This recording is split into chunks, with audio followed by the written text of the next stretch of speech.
খিদে হয়ে যাবে।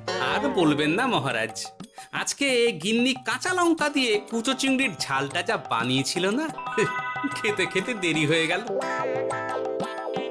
গোলগাপ্পি দেওয়ার আর জায়গা পাও না না? বিশ্বাস করুন, সত্যি খুব ভালো রান্না করেছিল গিন্নি, তাই আবার আরেক হাঁড়ি ভাত চড়াতে বললাম। আর সেটা খেয়ে আসতেই তো দেরি হয়ে গেল। আরো এক হাঁড়ি? মহারাজ কিছু মনে করবেন না, এই পাঠশালা বন্ধ করে সব গুছিয়ে তবে এলাম। সুপ্রভাত মহারাজ। সুপ্রভাত মহারাজ। প্রভাত আজকে আর শুনেই, তোমরা সবাই এত কুঁড়ে হয়ে গেছো যে কি বলবো। মহারাজ, এই কুড়েমির আসল কারণ হচ্ছে চর্বি। কথায় আছে, যত বেশি চর্বি তত তাড়াতাড়ি মরবি। আপনি কি বলতে চাইছেন মন্ত্রী মশাই, যে আমি তাড়াতাড়ি মরে যাব আর আপনি মজা দেখবেন? ঠাকুর ঘরে কে, আমি তো কলা খাইনি ব্যাপার হয়ে গেল। গোপালের একদম মোক্ষম জায়গায় আঘাত লেগেছে, যাকে বলে ওই আঁতে ঘা। তুমি বেশি কথা বলো না বৈদ্য, ছুঁচ করে চালুনির বিচার। হ্যাঁ, বৈদ্য তো দেরি করেই এসেছে। আমার মনে হয় প্রত্যেককে এমন ভাবে প্রশিক্ষণ দেওয়া দরকার যাতে তারা একটু চনমনে হয়ে ওঠে। হ্যাঁ মহারাজ, তাহলে আগামীকাল থেকেই শুরু হোক ব্যায়াম আর অস্ত্র শিক্ষা। হ্যাঁ, কুঁড়ে থাকলে রাজ্যের কোনো বিপদ আপদেই সভাসদেরা কাজে আসবে না। ঠিক বলেছেন মহারাজ। তাহলে আর দেরি কেন, চলো সবাই এখনই আমরা মাঠে যাই। এই তো মহারাজ ভরপেট খেয়ে এলাম, এখনই মাঠে? ও সব অজুহাত দিয়ে লাভ নেই, চলো চলো চলো।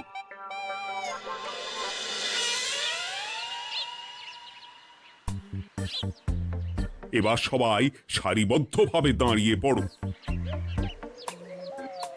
এ কি, গোপাল কোথায়? মহারাজ, গোপাল আপনার পিছনে দাঁড়িয়ে আছে, চুপি চুপি। এই এই এই গোপাল, যাও যাও, মাঠের মাঝখানে গিয়ে দাঁড়াও। এই চাঁদি ফাটা রোদে কেন মহারাজ সুস্থ শরীরকে ব্যস্ত করছেন? এইসব বাজে কথা শুনতে চাই না। শুয়ে বসে থেকে শরীরের কি অবস্থা করেছো? শরীরের নাম মহাশয়, যা সবে তাই সয়। তুমি যাবে না, তোমাকে এক্ষুনি বরখাস্ত করব। কি জ্বালা! যেখানে আমার সব কাজ বুদ্ধি দিয়েই হয়ে যায়, সেখানে গায়ের জোরের কি দরকার? হ্যাঁ, এই গোপাল, আমি 1 থেকে 3 অব্দি গুনবো, তারপরে সবাই এই মাঠের ধার বরাবর 5 বার পাক দিয়ে দৌড়বে। ঠিক আছে মহারাজ, আমি প্রস্তুত। আমি রোগা পটকা আছি, কোনো সমস্যাই হবে না। হয়ে গেল। সবাই প্রস্তুত? 1 2 3। কি হলো গোপাল, দৌড়াও দৌড়াও।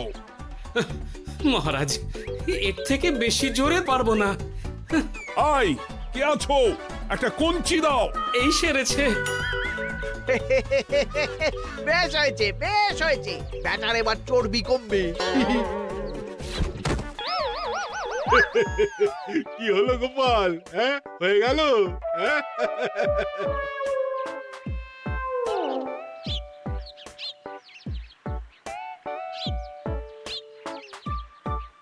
এই উল্টে উঠি, আমাদের দাদু উল্টে গেছে। হ্যাঁ, তাই তো দেখছি। চল চল গিয়ে দেখি। উফ, চেহারার কি অবস্থা বানিয়েছো গোপাল, হ্যাঁ? এতটুকু দৌড়তে গেলেই চিটপটাং। তাড়িয়ে দিন মহারাজ, এরকম বেঢপ চেহারা সভাসদকে আমাদের দরকার নেই। না না, তা বললে হবে নাকি গোপাল, তুমি এক্ষুনি বাড়ি চলে যাও, কালকে আবার মাঠেই দেখা হবে। এই দাদু বাড়ি চলো। ওরে বাবারে!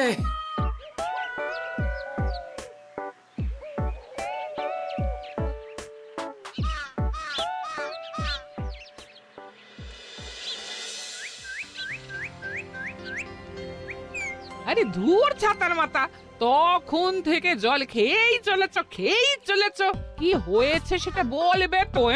শরীর চর্চা হয়েছে, শক্তি খরচা হয়েছে, আর পারছি না। উফ, বাপরে বাপ, কি পায়ে ব্যথা! এই জন্যেই আমি বলি বাপু, একটু বপুটাও নড়াও, কিন্তু কার কথা কে শোনে? ওরে বাবা, অকারণে সুস্থ শরীর ব্যস্ত করবো কেন বলো তো? বেশি নড়াচড়া করলেই আয়ু কমে যায়। তোমার এই বাজে কথা কোন শাস্ত্রে লেখা আছে শুনি? শাস্ত্রে কেন যাব, বাস্তবে জলজ্যান্ত উদাহরণ আছে। আমি মানতে পারছি না। হুম, মানতে পারছি না বললে তো হবে না, তোমাকে মানতেই হবে। বেশ, প্রমাণ করো। আমি যদি তোমাকে প্রমাণ করে দিতে পারি, তাহলে আজ থেকে বাড়ির বাজার দোকান করার দায়িত্বটাও তোমাকেই নিতে হবে। দিদা তুমি তো ফেঁসে যাবে, দাদুর সঙ্গে বাজি লড়বে না। এই বাদ দে তো, তোর দাদু আগে প্রমাণ করুক যে বেশি নড়াচড়া করলে বয়স কমে। হ্যাঁ তাহলে বাজি। হ্যাঁ বাজি। আচ্ছা ঠিক আছে, বেশ।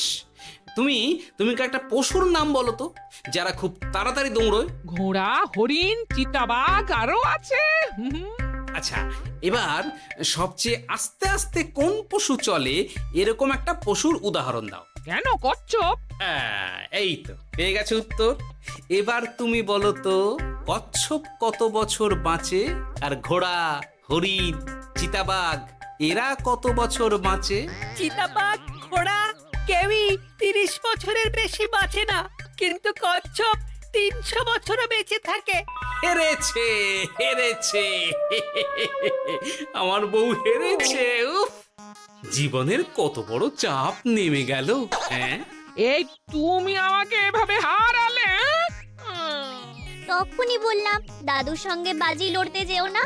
নাও এবার খেলা সামলাও।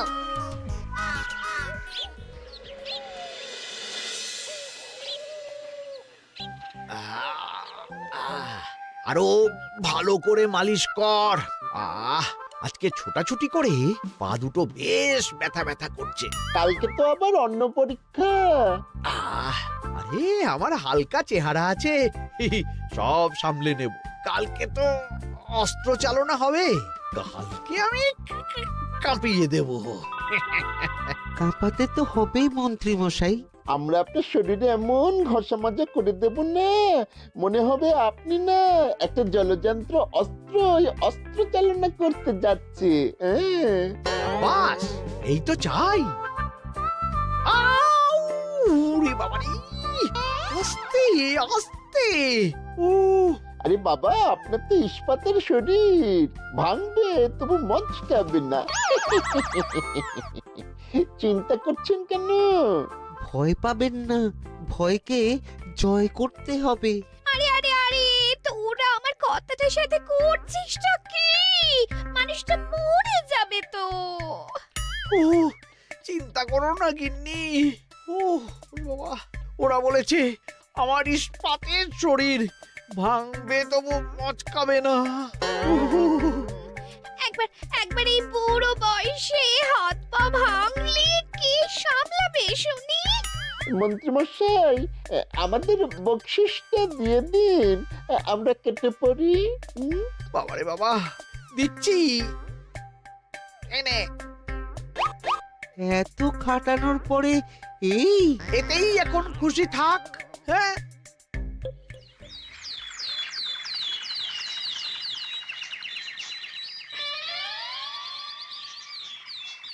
এবার তোমাদের সকলকে অস্ত্র শিক্ষা দেওয়া হবে। উফ, রোজ রোজ কি জ্বালাতনে পড়েছি, বাপরে বাপ।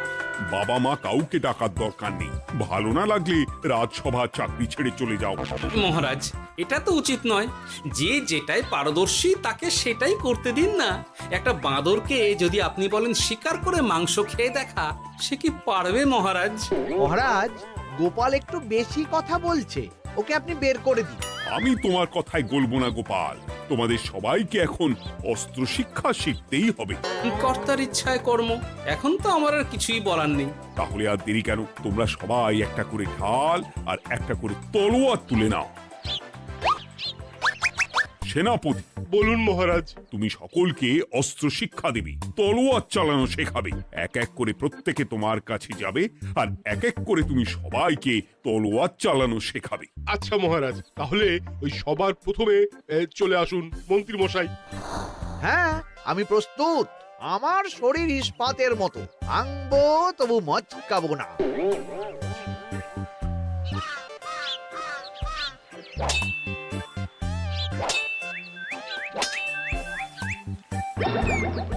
কি কেমন দিলাম? অত সহজ নয় সেনাপতি, আমি মন্ত্রী এমনি এমনি হইনি। আগে অস্ত্র শিক্ষা শিখে তবে মন্ত্রী হয়েছি। এটা কি হলো? হ্যাঁ, আপনি অস্ত্র শিক্ষায় পারদর্শী, কিন্তু আরো বিচক্ষণ হতে হবে। কারণ আজকে এই পাগড়ির জায়গায় আমি যদি তলোয়ার আপনার গলার দিকে চালাতাম, তাহলে কিন্তু আপনার এই ভবলীলা এখানেই সাঙ্গ হয়ে যেত। ঠিক আছে, ঠিক আছে, মনে রাখবো। এবার বাকিদের তো ডাকো। হ্যাঁ, এরপরে তলোয়ার চালানো শিখতে আসবে গোপাল। গোপাল দাদু, গোপাল দাদু। বাবা বাবা বাবা, গোপাল তুমি আবার দল বল নিয়ে এসেছো। দেখি তোমার কত দম। গোপাল, তুমি প্রস্তুত হও। হ্যাঁ হ্যাঁ, আমি প্রস্তুত।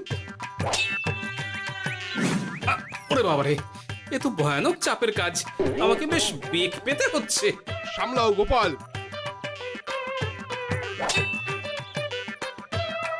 না, আমাকে অন্য রাস্তা দেখতে হবে। সেনাপতি মহারাজের দিব্যি, তুমি আমার দিকে তলোয়ার ঢাল বাড়াবে না। এই এই, এটা কি হলো? সত্যি তো, এটা কি হলো?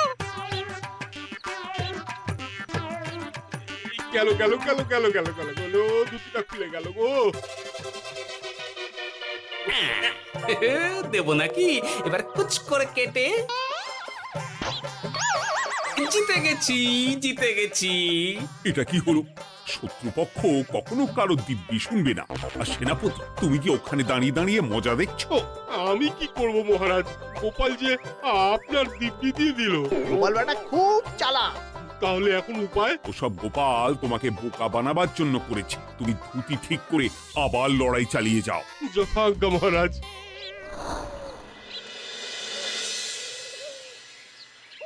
কিরে ন্যাপলা, তোদের দিদা আমার জন্য কি রান্না করে পাঠিয়েছে রে? এই তো ভাত, আলু সেদ্ধ, এই পুঁই শাকের ঝোল আর রুই মাছের ঝাল। আর তোদের যে তোষক, বিছানার চাদর আনতে বলেছিলাম, এনেছিস তো?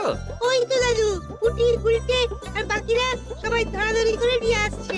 ব্যাস, তাহলে তার কোনো চিন্তা নেই। খেয়ে একটা জব্বর ঘুম দেব, কারণ এখানে যা রঙ্গ দেখছি তাতে বিকেল হয়ে যাবে। তলোয়ার শিক্ষা আজকের মতন এটুকুই থাক। এবার শুরু হবে বল্লম শিক্ষা। সবাই আবার আগের মতন সারিবদ্ধভাবে দাঁড়িয়ে পড়ো। আহ, তোদের দিদা পুঁই শাকটা কিন্তু বেশ জব্বর বানিয়েছে। তোদের দিদার হাতের রান্নার কোনো তুলনাই নেই। আহা, কি স্বাদ! এ কি, গোপাল আবার কোথায় গেল? এই তো মহারাজ, আমি এখানে ওই পুঁয়ের ঝোল আর রুইয়ের ছাল দিয়ে ভাত খাচ্ছি। এসব কি মাঠের মধ্যে খাওয়া? আরে শরীরটাকে তো রাখতে হবে। তাড়াতাড়ি খেয়ে এইদিকে এসো। আসছি আসছি আসছি। এবার আমি তোমাদের দেখাবো কিভাবে বল্লম নিয়ে তেড়ে যেতে হয়। দেখান মহারাজ।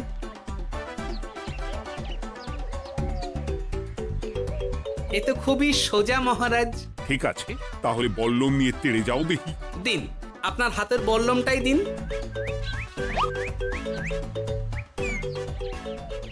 আরে আরে, গোপাল তো মাঠ থেকেই চলে গেল। আমি ডেকে আনছি মহারাজ। আরে আরে, ও গোপাল, গোপাল, মহারাজ ডাকছেন, থামো থামো। মহারাজ বলেছেন বল্লম নিয়ে তেড়ে যেতে। তেড়ে গিয়ে আবার ফিরে আসতে তো উনি বলেননি। আরে এ তো মহা মুশকিল। উনি এক্ষুনি তোমাকে মাঠে ফিরতে বললেন। সেটা আপনাকে বলতে পারে সেনাপতি, আমাকে তো বলেনি। আমি চললাম।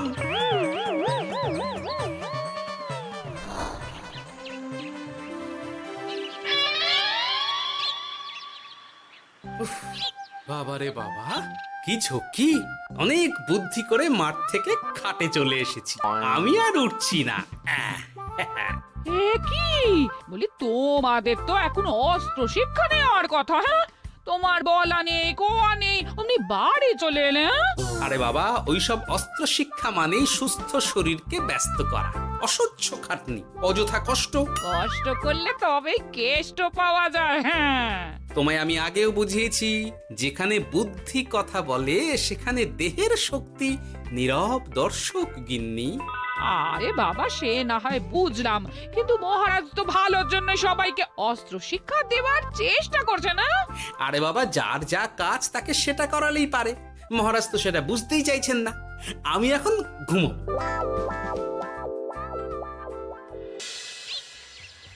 দরজা খোলো গোপাল, দরজা খোলো। গোপাল, গোপাল দরজা খোলো বলছি। ব্যাস হয়ে গেল। একটু শান্তিতে ঘুমাবো তার জো নেই। দরজা খোলো গোপাল। বলুন মহারাজ। তুমি কি পেয়েছোটা কি গোপাল? রাজসভায় দেরি করে আসবে, তারপর অস্ত্র শিক্ষার সময় ফাঁকিবাজি দেবে। এভাবে তো আর তোমাকে মনে হচ্ছে রাজসভায় রাখা যাবে না। মহারাজ, গোপাল তো মুখের কথার লোক নয়, ওকে তাড়িয়ে দিই। কেন মহারাজ? আমি কি এমন মহাপাপ করেছি যে আমাকে তাড়িয়ে দেবেন? এই যে আমার কথা শুনছো না, এটাই তোমার অপরাধ। অপরাধ নেবেন না মহারাজ।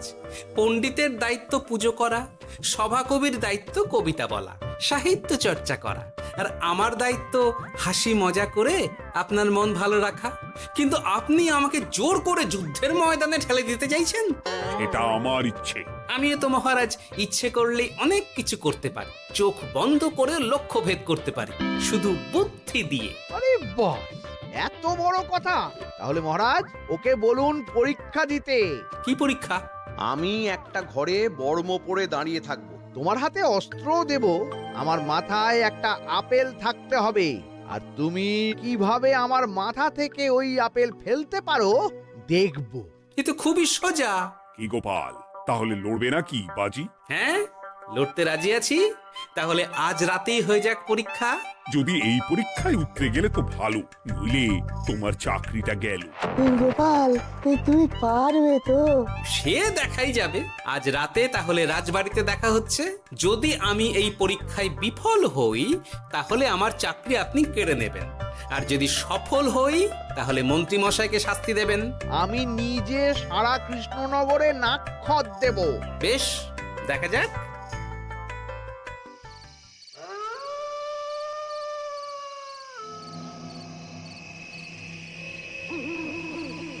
কি মন্ত্রীমশাই, ব্যবস্থা সব ঠিকঠাক হয়েছে তো? হ্যাঁ, এবার শুধু গোপালের পরীক্ষার পালা। আমি তাহলে বাইরে গেলাম, গোপালকে পাঠিয়ে দিচ্ছি।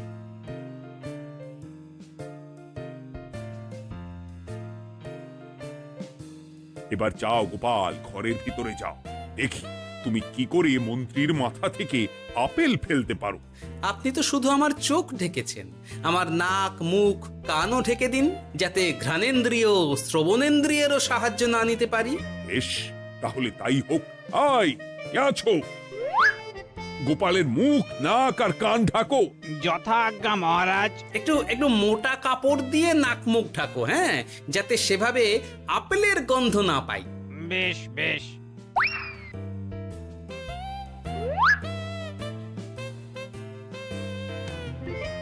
যাও গোপাল। গোপাল, এবার তোমার চাকরি গেল। এবার তুমি কি করবে? কি করবে? দৌড় ঝাঁপে ফাঁকিবাজি? হ্যাঁ?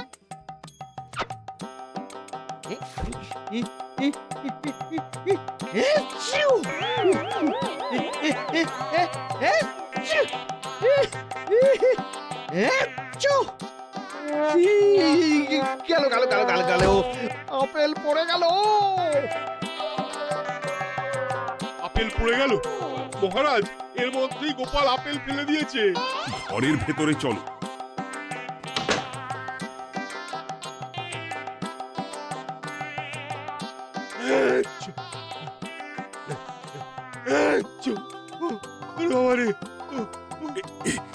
কি ওরে বাবারে বাবা, কি ঝাঁজ! ওরে বাবারে বাবা। কি মহারাজ, দেখলেন তো গোপালের চমক? অস্ত্র ছাড়াই আপেল ফেলে দিলাম। কি, এটা তো তুমি নীতি বিরুদ্ধ কাজ করেছো। সারা ঘরে নস্যি ছড়িয়ে দিয়েছো। মহারাজ, হাত থেকে আপেল পড়ে গেছে। এবার সারা কৃষ্ণনগরে নাক্ষত দিতে হবে। সত্যি সত্যি গোপাল, বুদ্ধিতে তোমার জুড়ি মেলা ভার।